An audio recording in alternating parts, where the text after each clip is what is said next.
came to my relief that the gentleman might be what is popularly called a rapper, one of a sect for, some of, whom I have the highest respect, but whom I don't believe in. I was going to ask him the question when he took the bread out of my mouth. "You will excuse me," said the gentleman contemptuously, "if I am too much in advance of common humanity to trouble myself at all about it. I have passed the night, as indeed I pass the whole of my time now, in spiritual intercourse." "Oh," said I, somewhat snappishly.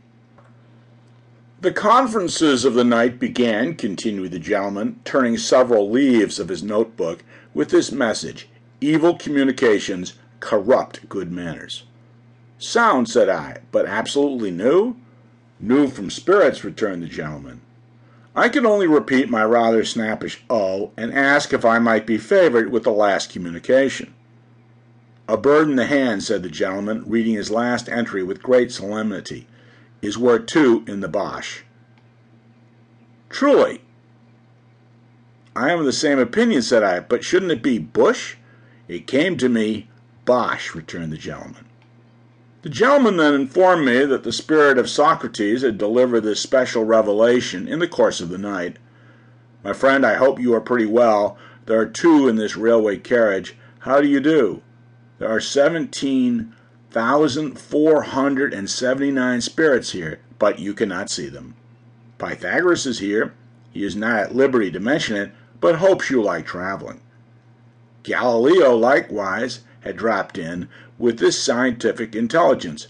I am glad to see you. Amico cum sta. Water will freeze when it is cold enough. Addio." In the course of the night, also, the following phenomena had occurred.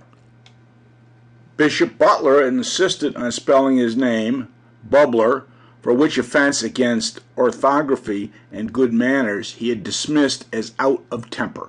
John Milton, suspected of willful mystification, had repudiated the authorship of Paradise Lost, and had introduced as joint authors of that poem two unknown gentlemen, respectively named Grungers and Scanningtone.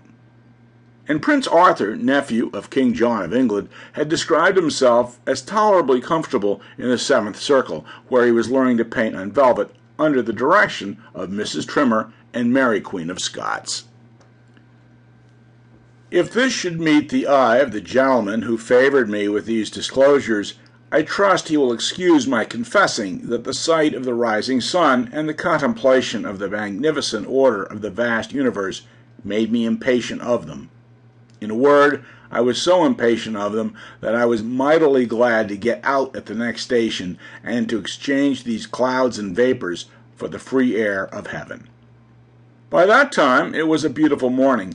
As I walked away among such leaves as had already fallen from the golden brown and rusted trees, and as I looked around me on the wonders of creation, and thought of the steady, unchanging, and harmonious laws by which they are sustained, the gentleman's spiritual intercourse seemed to me as a poor piece of journey work as ever this world saw. In which heathen state of mind, I came within view of the house and stopped to examine it attentively. It was a solitary house, standing in a sadly neglected garden, a pretty even square of some 2 acres.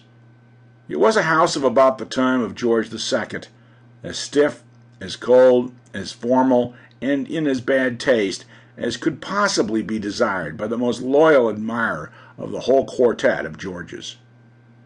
It was uninhabited, but had, within a year or two, been cheaply repaired to render it habitable. I say cheaply because the work had been done in a surface manner and was already decaying as to paint and plaster, though the colors were fresh. A lopsided board drooped over the garden wall, announcing that it was to let on very reasonable terms, well furnished. It was much too closely and heavily shadowed by trees, and in particular there were 6 tall poplars before the front windows, which were excessively melancholy, and the site of which had been extremely ill-chosen. It was easy to see that this was an avoided house, a house that was shunned by the village, to which my eye was guided by a church spire some half a mile off, a house that nobody would take, and the natural inference was that it had a reputation of being a haunted to keep listening to this audiobook. I've left you a link in the description so you can do it, at no cost thanks to Audible's 30-day free trial.